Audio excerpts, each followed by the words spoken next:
안녕하세요. 꽃이 되었다 이현수입니다. 안녕하세요. 꽃이 되었다 오세미입니다. 푸르름이 가득한 거리를 건너라면 많은 걱정들은 있고 꽃 많던 어린 시절만 생각이 나요. 5월은 계절의 여왕이면서 가정의 달이라고 하는데 행사도 많고 기념일도 많고 또 빨간 날도 많아서 많은 사람들이 제일 좋아하는 달일 거야. 산이고 뭐 들이고 안 이쁜 데가 없어요. 맞아. 어제는 엄마 생신이 있어가지고 평택 다녀왔는데 아니 그러고 보니까 우리 엄마 아버지 사이에서 가족들이 38명이 되어 있더라고. 아주 다복하시네. 전 얼마 전에 동생이 아버지가 있는 곳에 가고 싶어하는 엄마를 위해서 시골에 가자고 하여 아버지 산소 가서 인사하고 산에서 내려오면서 취나물, 우산나물, 모이, 쑥 등 산나물을 뜯어와 풍성한 봄맞이 여행을 하고 왔어요. 아유, 동생 덕에 엄마하고 좋은 여행했네. 자기가 시골 가서 캐다 준 우산나물하고 취나물을 줘가지고 내가 맛있게 볶았거든. 근데 우리 우산나물을 처음 먹어본다고 우리 남편이 그러면서 너무 잘 먹는 거야. 그러더니 3분의 1을 먹었어요. 그러더니 뭘 했는 줄 알아? 아껴 먹어야 된다고 그러는 거야. 뭐 언니가 요리 못한다더니 뭐 나물은 잘 볶았나 보네요. 제 동생은요. 산나물 김밥을 만들어서 지인들과 나누었더니 맛있다고 하여 내년에 또 가자고. 내년 여행 예약을 했어요. 오, 그래? 그럼 내년에 또 가서 나물 가져오는 거네. 그렇죠. 아싸. 또 나물 먹게 생겼네. 아, 그때는 나도 나물로 김밥 만들어 먹어야지. 제 16회 전국장애인 문학제 수상작품집 가작 산문학 이경애. 제 곁에 오래오래 있어주세요. 저는 이름이 2개입니다. 하나는 부모님이 지어주신 이름 이경애, 또 하나는 태어날 때부터 주운 글씨처럼 온몸에 찍혀있는 이름 슬프고도 고통스러운 내성마비라는 이름입니다. 엄마는 21살 때 나를 낳았다. 집에서 22시간의 긴 진통 끝에 낳았는데 내가 울지도 않고 아무런 반응이 없자 나를 안고 병원에 뛰어갔다. 의사 선생님께서는 나를 보시더니 고개를 흔드셨다고 한다. 그래도 엄마는 희망을 놓을 수 없어 선생님께 매달렸지만 똑같은 말만 하셨다고 한다. 한참 후 엄마는 원이라도 없게 주사라도 놔달라고 선생님께 애원을 했고 의사 선생님께서는 너무 작은 나의 몸에는 주사를 못 놓고 머리에 주사를 놓아주셨다고 한다. 엄마는 슬프고도 비통한 마음으로 돌아왔고 나를 받아야 하는 할머니께서는 눈물을 훔치며 의식도 없는 나를 이불을 덮어 방 한쪽에 놓고 나가셨다. 그리고 엄마가 들을까봐 수건을 입에 물고 많이도 우셨다고 한다. 엄마는 눈물로 100년 같은 긴 시간의 밤을 보냈다. 그런데 기적이 일어났다. 어디서 아주 작은 울음소리가 들려 떨리는 손으로 이불을 걷어올리니 내가 살겠다고 온 힘을 다해 울고 있었다고 한다. 아주 작은 울음소리였지만 엄마에겐 천상의 아름다운 노랫소리로 들렸고 희망이 보였다고 한다. 나는 발육이 늦었다. 6살 때 첫 발을 떼는 순간 부모님은 너무 좋아서 서로 얼싸안고 얼마나 울었는지. 그때를 생각하면 지금도 가슴이 두근두근하고 가슴이 벅차다고 말씀하신다. 세월이 많이 흐른 뒤 나는 조용히 엄마에게 물어보았다.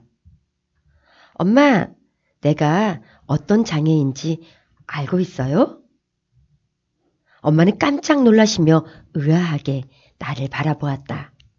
나는 엄마 손을 부드럽게 잡으며 엄마가 저를 임신했을 때 우리 집에 불이 났고 그래서 엄마가 많이 놀라서 내가 아프게 태어난 거라고 하셨잖아요.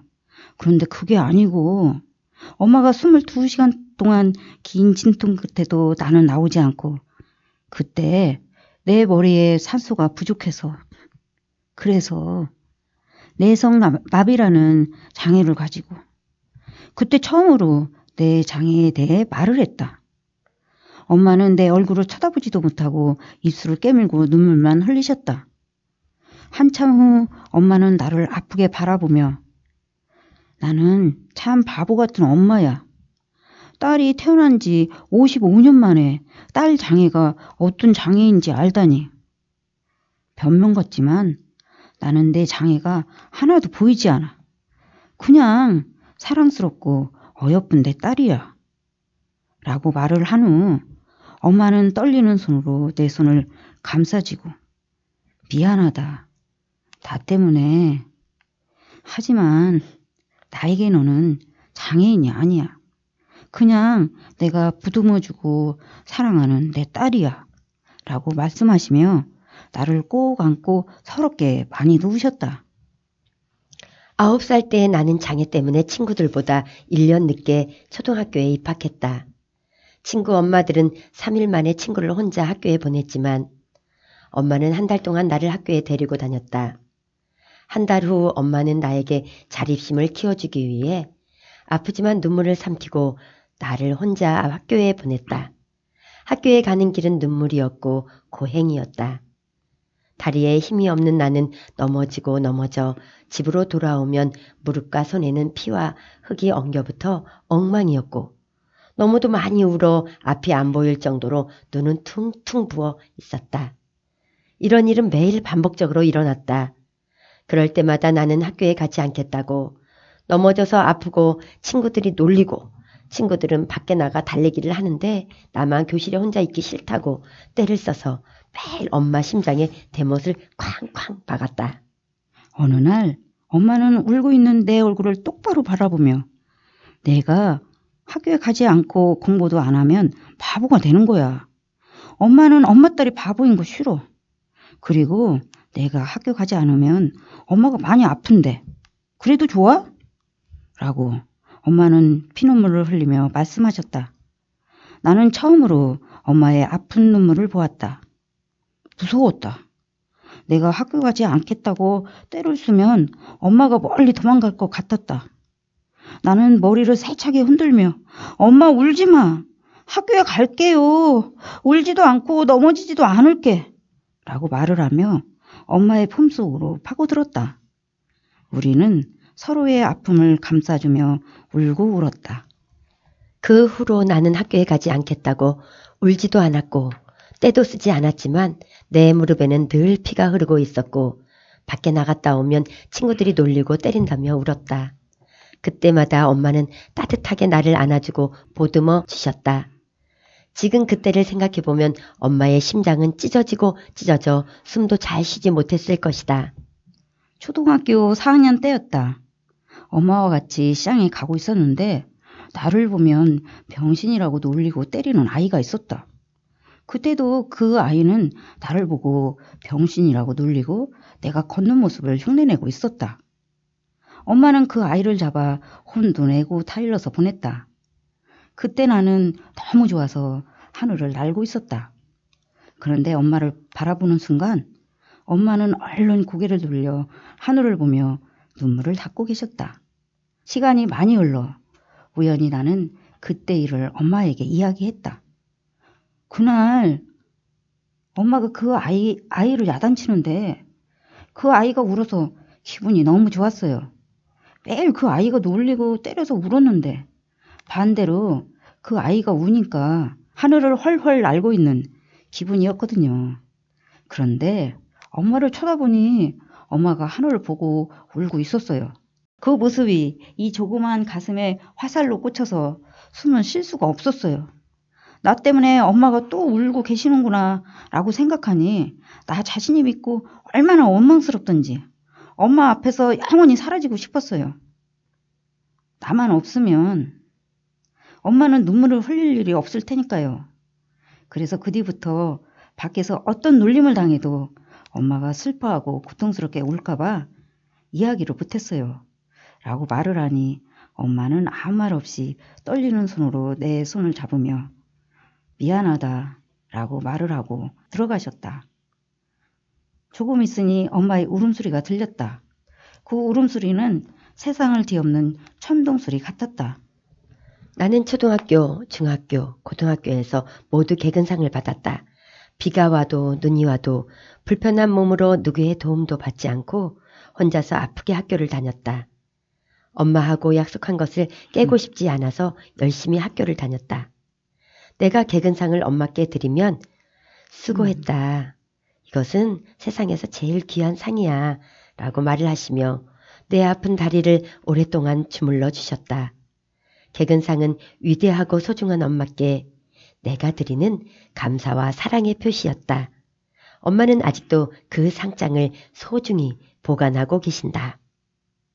나는 27살에 좋은 인연을 만나 결혼했다. 몸이 약해 아이를 못 낳으면 어떻게 하나라고 부모님은 걱정을 많이 하셨는데 결혼 1년 만에 건강한 아들을 낳았다. 한 달 동안 엄마는 정성껏 나와 아들을 위해 잠도 못 주무시고 일을 하셨다.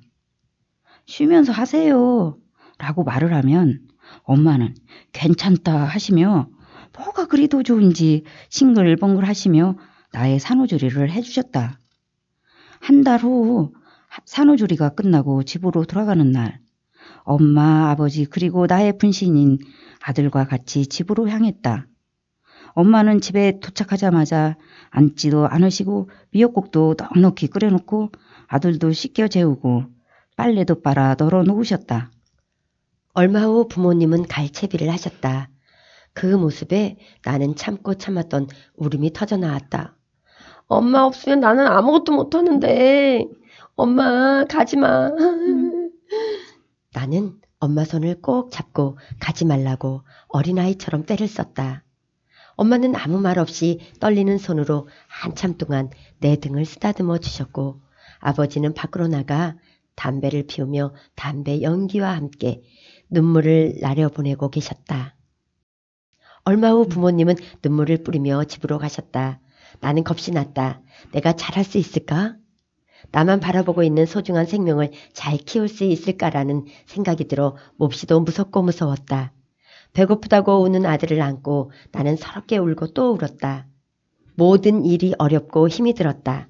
엄마한테 아들을 맡기고 잠 좀 실컷 자고 싶어 도움을 청하고 싶었지만 엄마가 또 속상해 하실까봐 나는 돌을 닦듯 참고 참았다. 시간이 지나고 조금씩 내 생활은 안정되어 갔다. 여자는 약하지만 엄마는 강했다. 힘들고 힘들었지만 엄마가 나에게 무한한 사랑을 주셨듯이 나도 아들을 무한한 사랑으로 보듬어 키웠고 그것에 보답을 하듯 아들은 나에게 웃음과 희망을 주며 튼튼하게 잘 자라주었다. 아들이 첫 돌을 넘기고 아장아장 걸음마를 할 때였다. 아들과 친정집에 갔다. 아들은 외갓집에 도착하기가 무섭게 한쪽 구석에 있는 포대기 끈을 잡고 무조건 할머니 등으로 가서 업어달라고 했다. 아들은 등에 업히는 것을 무척 좋아했다. 그러면 엄마는 얼른 손자를 업고 밖으로 나가 손자가 잘생기고 건강하다고 이놈이 경의 아들이라고 친구분들에게 자랑을 하셨다. 엄마는 밥을 먹을 때도 손자를 업고 식사를 하셨고 잘 때까지 손자를 업어주셨다. 내가 집으로 돌아갈 때까지 엄마는 손자와 함께 생활을 했다. 그 모습에 엄마, 지성이는 나한테 업어달라고 말 한마디도 안 하는데 엄마만 보면 업어달라고 하네? 라고 슬프게 말을 했다. 그 말을 들은 엄마는 내 등은 작고 내 등은 커서 나한테 오는 거야 라고 말을 하고 내 얼굴을 바라보지도 않고 얼른 손자를 업고 밖으로 나가셨다. 내가 얼마나 아들을 업고 싶어 하는지 잘 알기에 엄마는 또 건강하게 못 낳아줘서 미안하다라며 속으로 폭포수 같은 울음을 삼키셨을 것이다. 그 뒤로 나는 둘째 아들을 낳았다. 지금은 그 두 아들이 건강하고 착하게 잘 커서 취직도 하고 나의 든든한 울타리 역할을 해주고 있다.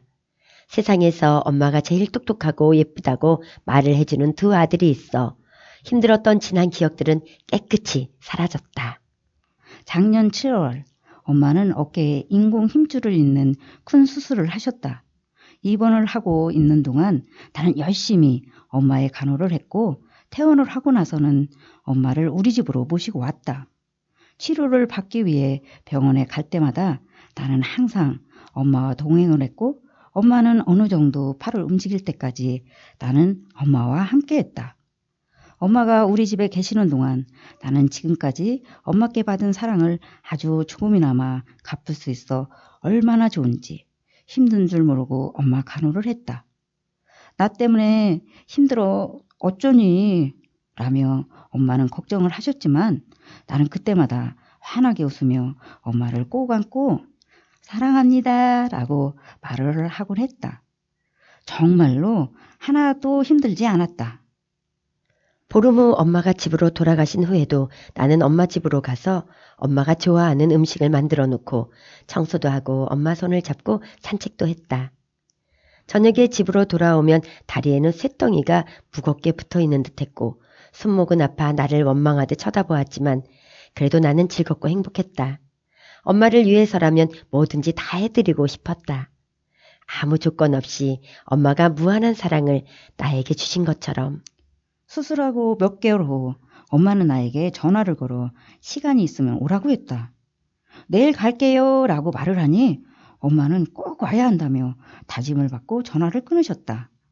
다음 날 버스 정류장에 도착하니 엄마는 해바라기 같은 환한 웃음을 지으며 손을 흔들고 계셨다.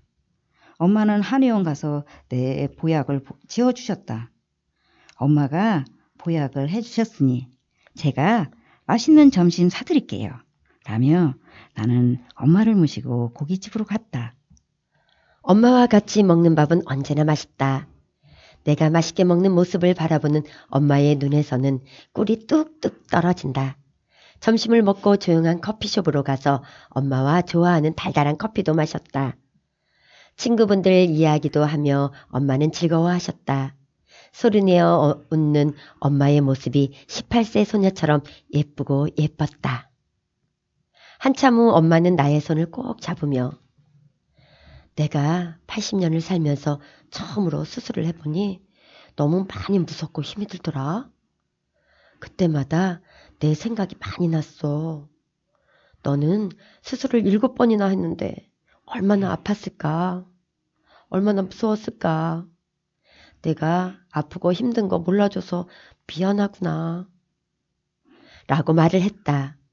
그리고 말 한마디 한마디에 힘을 주며 엄마는 말씀하셨다. 경혜야, 다음 생에도 다시 내 딸로 태어나 줄래? 그러면 예쁘고 건강하게 낳아줄게. 사랑도 더 많이 줄게. 그러니 엄마 딸로 꼭 태어나줘. 나는 고개를 힘차게 끄덕이며 네, 그렇게 할게요. 다시 엄마 딸로 예쁘고 건강하게 태어나서 엄마 울지 않게 해드릴게요. 눈 웃게 해드릴게요. 약속 꼭 지킬게요. 라고 말을 하며 손가락을 걸고 약속과 함께 복사까지 하니 엄마가 환하게 웃는다. 나는 엄마를 바라보며 말을 이었다. 엄마, 다음 생에는 엄마가 제 딸로 태어나주세요. 그때는 엄마에게 받은 하늘 같은 사랑 다 갚을게요. 그렇지만 지금은 제 곁에 오래오래 건강하게 있어주세요. 이렇게 맛있는 것도 먹고 여행도 다녀요. 라고 말을 하니 엄마는 눈물을 흘리며 내 손을 꼭 잡는다. 나는 엄마 눈물을 닦아주고 엄마는 내 눈물을 닦아주며 서로 환하게 웃었다. 저를 지혜롭고 예쁘고 강하게 키워주셔서 감사합니다. 그리고 엄마 딸로 태어난 건 저에겐 아주 큰 축복입니다. 세상 어떤 보물과도 바꿀 수 없는 소중하고 위대하신 우리 엄마. 아주 많이 사랑합니다.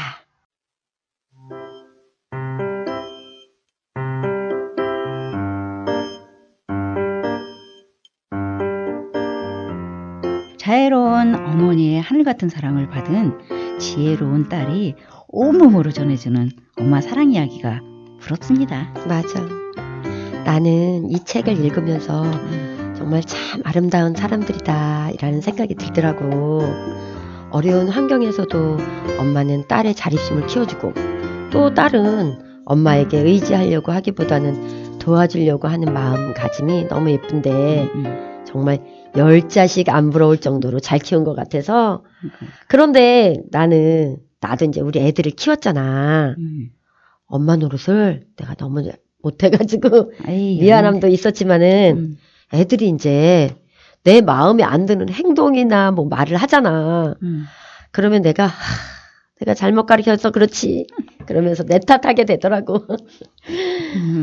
나도 오늘 글을 읽고 잠시나마 반성의 시간을 가졌어요. 그치. 난 왜 엄마의 깊은 사랑을 헤아리지 못하고 힘들다고만 했는지. 뭐 가까이 있어서라고 변명하기에는 좀 말이 안 되는데 그래도 다행히 어머니가 건강을 잘 지키고 있으셔서 감사의 마음을 좀 틈틈이 전해줘야겠어요. 잘 생각했네. 그래, 우리가 같이 살 때는 서로의 이제 결점만 보이잖아. 그렇지. 근데 이제 귀하고 뭐 소중한 줄을 몰라요. 그래서 이제 떨어져 살면 좀 애틋한 마음이 드는 거지. 그래갖고 내가 어떤 사람들이 뭐 시어머니를 모신다, 친정부모님과 같이 산다, 뭐 이런 분들을 보면 아주 존경해요. 우리 큰새 언니도 우리 엄마하고는 지금 같이 살고 있거든. 그래갖고 안쓰러울 때가 많어. 근데 언니한테 너무 고맙고 감사하고 있지. 아이고, 신혼으로도 안 하고 감사한 마음을 가지는 언니가 있어서 진짜 언니 올케 언니는 진짜 다행이에요. 부모님 모시는 걸 좀 어려운 분들을 위해서 어버이날이 있는 게 아닐까요? 아, 하루라도 효도하라고. 하루가 이틀이 되고 365일이 될 수 있는 거니까. 그렇지. 우리는 365일이 되는 그날까지 사랑하고 감사하고 눈부시게 아름다운 날들 되시면서 건강하고 행복하세요. 저희는 다음 시간에 다시 만나요.